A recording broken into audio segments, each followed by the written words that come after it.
प्यारे विद्यार्थियों, आर्यन अकेडमी की ऑनलाइन क्लास में एक बार फिर आपका स्वागत है।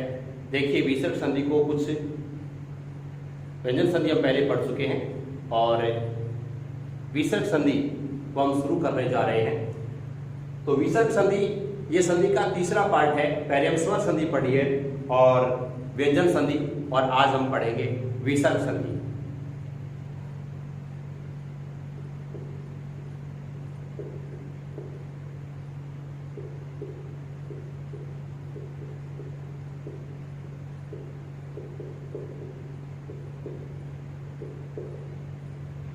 देखिए, विसर्ग संधि क्या है? विसर्ग संधि यानी विसर्ग में जो परिवर्तन होता है वह विसर्ग संधि है। देखो, स्वर संधि है वह स्वर में परिवर्तन करती है, व्यंजन संधि भी व्यंजन में परिवर्तन करती है या हलंत पद में परिवर्तन करती है। तो विसर्ग संधि विसर्ग में परिवर्तन करती है। तो क्या है विसर्ग संधि? देखते रहो।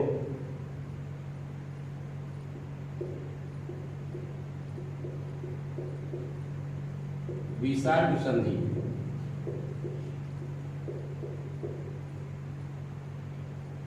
यदि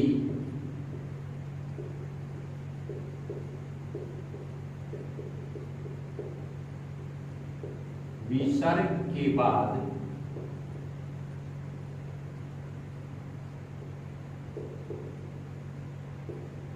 कोई स्वर या व्यंजन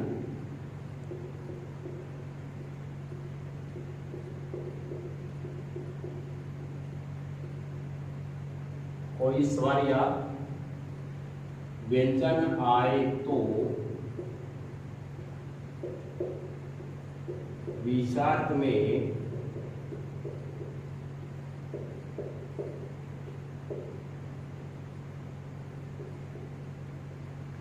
परिवर्तन होता है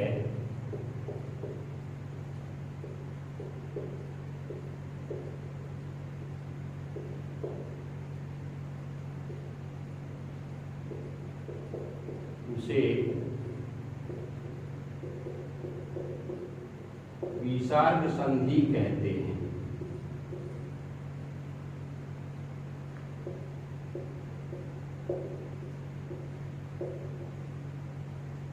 देखो, यानी कहने का मतलब क्या है कि विसर्ग में परिवर्तन यदि होता है तो वह विसर्ग संधि है। मान लीजिए विसर्ग के बाद आगे चाहे कोई स्वर हो चाहे व्यंजन हो, वह आने पर विसर्ग में कई प्रकार के परिवर्तन हो जाते हैं। कई बार विसर्ग लोप हो जाता है, कई बार विसर्ग में परिवर्तन तो हो जाता है, तो उस परिवर्तन का नाम ही विसर्ग संधि है। देखिए, विसर्ग संधि के जो पार्ट अपने सिलेबस में है,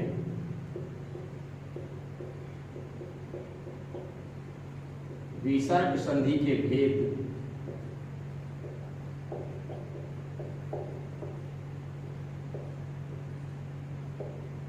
पहला है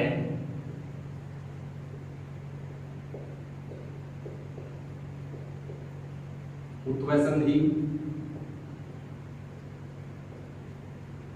दूसरा है रुत्वय संधि, तीसरा है शत्वय संधि और चौथा है विसर्ग लोप संधि।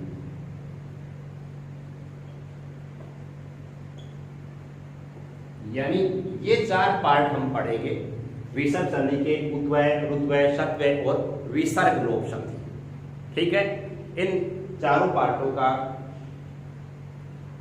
ज्ञान हम इस भाग में प्राप्त करेंगे। तो सबसे पहला जो भाग है वह है उत्वय संधि। देखो क्या है उत्वय संधि, नंबर 1 लगाओ।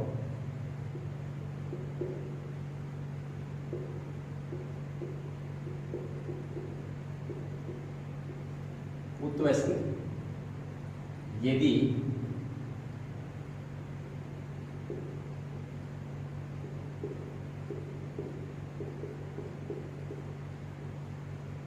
विसर्ग से पहले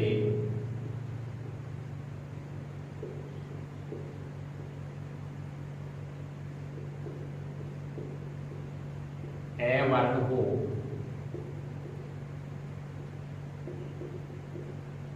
और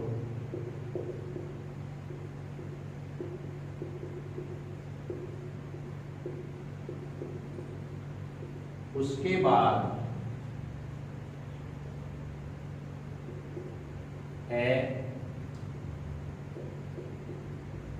वर्ण या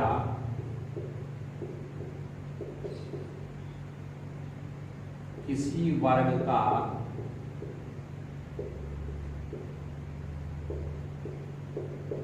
तृतीय,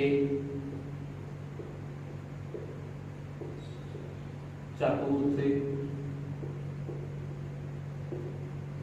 पंचम वर्ण या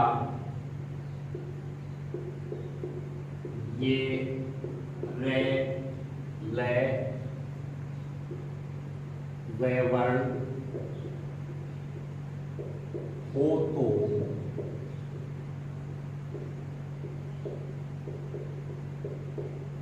विसर्ग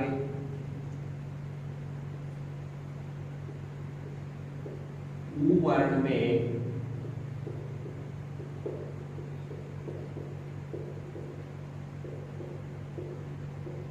परिवर्तित हो जाता है।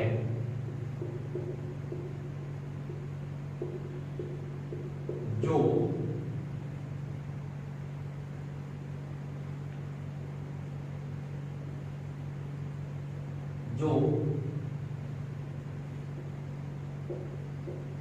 पूर्व के ऐसे मिलकर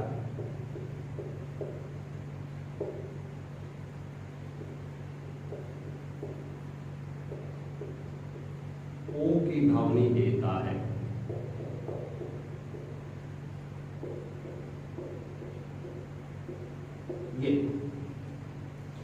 यह उत्वय संधि या विसर्ग संधि का उत्वय विधान कहलाता है।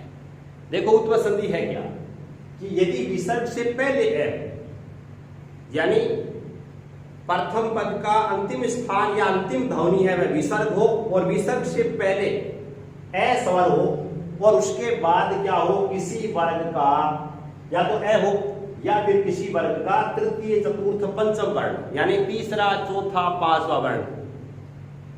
समझ रहे बात को कि गे घे गे जय जय ये दे ढे ने दे ढे ने बे भे में यानी ये 15 वर्ण या फिर क्या हो ये रे ले वे में से कोई वर्ण हो तो क्या होता है विसर्ग ऊ में परिवर्तित होता है।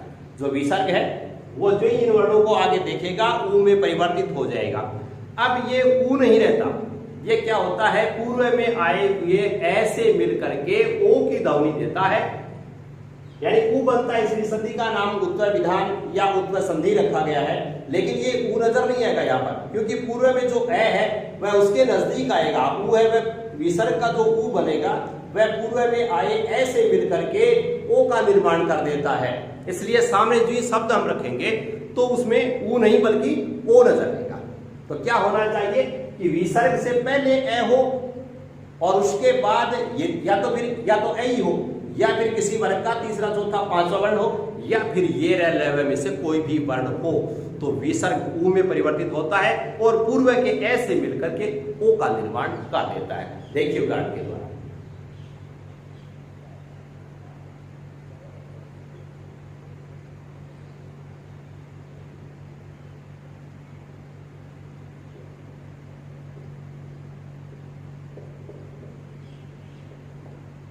अब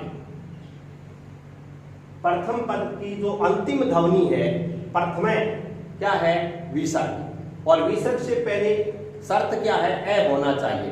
तो यहां मैं के अंदर ए स्वर मौजूद है। उसके बाद ये कह रहा है कि या तो ए हो या किसी वर्ण का तीसरा, चौथा, पांचवा वर्ण हो या फिर ये रे ले में से कोई भी वर्ण हो। यहां आपको दिखाई दे रहा है क्या है तो क्या करेंगे अपन विसर्ग का ऊ बनेगा। ऊ क्या करेगा इस मैं के साथ जो भी ए आया उसके साथ मिलकर के ओ का निर्माण कर देगा। तो विसर्ग के स्थान पर सीधा ही क्या कर दे ओ कर दे। तो शब्द यहाँ पर विसर्ग को आप बदल दीजिए किसमें ऊ में नहीं बल्कि ओ में। ध्यान रहे ओ आने के बाद आगे यदि ए आता है ए या ओ के बाद यदि ए आता है तो वह किसमें बदल जाता है अवग्रह में परिवर्तित हो जाता है। पूर्व में हमने समस्त संधि में पढ़ा है इसे, वही नियम इसके ऊपर पुनः लागू हो जाएगा और यहाँ पर ए है वह अवग्रह में बदल जाएगा और शेष शब्द जो है उसके आगे रख दीजिए। शब्द क्या बना? प्रथमो अध्याय। और देखिए उदाहरण,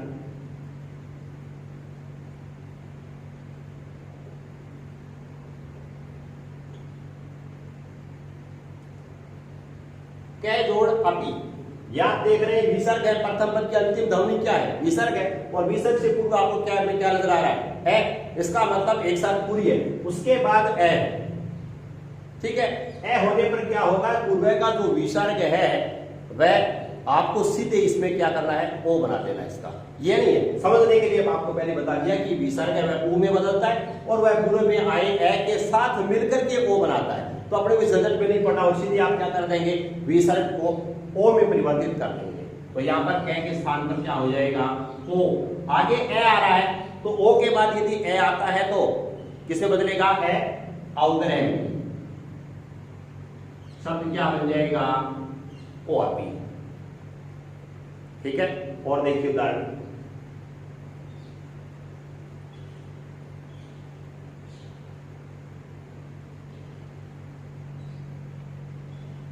मन है जोड़ हरे, यानी प्रथम पद की अंतिम ध्वनि क्या है? विसर्ग की ध्वनि है। विसर्ग से पूर्व आपको क्या नजर आ रहा है? ए। और आगे ये रे लव है में से कोई भी हो तो विसर्ग किसमें बदलेगा?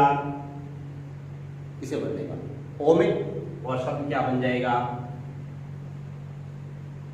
मानो है। और देखो जैसे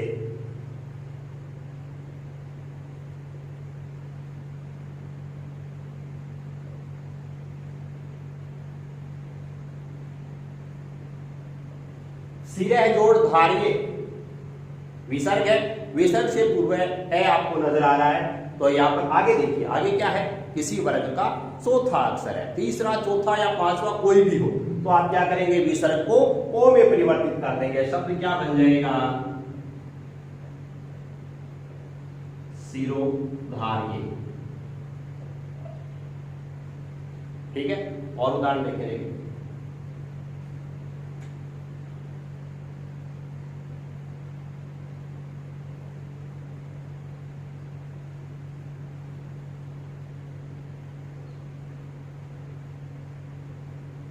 अगला उदाहरण देखो,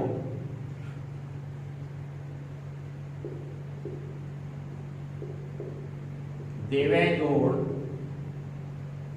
वंदे,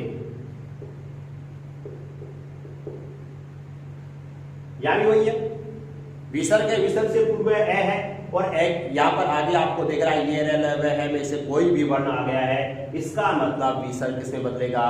ओ में बदल जाएगा। शब्द क्या रहेगा? देवो वंदे। और देखिए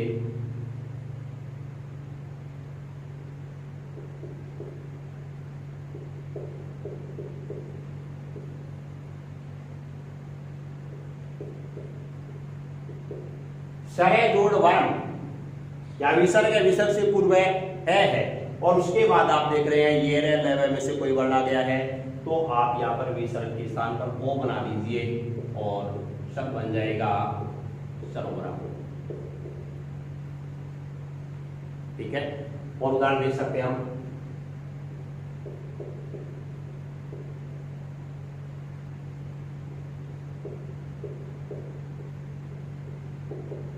मने जोड़ रथ है, वही है, विसर्ग से पूर्व ए है, उसके बाद ये रे में से कोई वर्ण आ गया, बना लीजिए। शब्द क्या बन जाएगा? मनोरथ है, यानी विसर्ग ओ में परिवर्तित हो जाएगा। और देख सकते हैं हम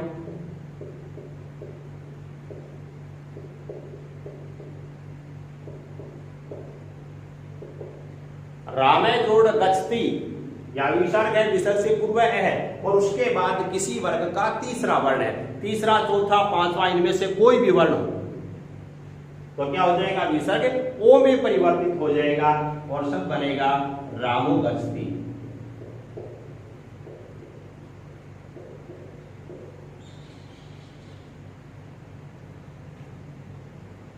और देख सकते हैं हम उदाहरण।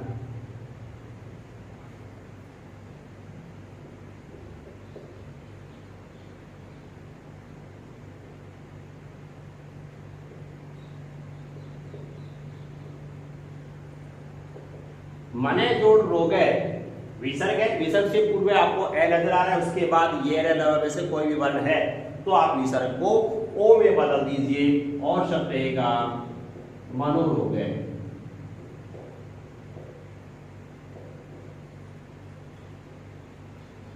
ठीक है, तो हमने पढ़ा है, देखो उत्व संधि क्या कहती है कि विसर्ग और विसर्ग से पूर्व ए होना जरूरी है, उसके बाद क्या हो, या तो ए हो या फिर किसी वर्ग का तीसरा चौथा पांचवा वर्ण हो या फिर ये है में से कोई भी वर्ण हो, तो विसर्ग के स्थान पर ऊ हो जाता है जो पूर्व के ए से मिलकर के ओ का निर्माण कर देता है। यानी आपको यहाँ पर प्रत्येक देखो, देवो वंदे, यहाँ पर आप देख रहे हैं ओ है, सरोवरम है, मनोरथ है, रामोगस्ती, मनोरोग है, मनोहर है, सिरोधारी है, ये ओ नजर आए। ये ओ किसका बन रहा है, आप पीछे जो है यहाँ पर विसर्ग के स्थान पर यदि हम वापिस को इन शब्दों का जो हम विच्छेद करें तो ऐसे समय में वो है सीधा सीधा विसर्ग में परिवर्तित हो जाता है। आगे भी कई उदाहरण मैं आपको दूंगा, आपसे भी इसका अभ्यास करेंगे तो आपको ये समझ में आ जाएगा।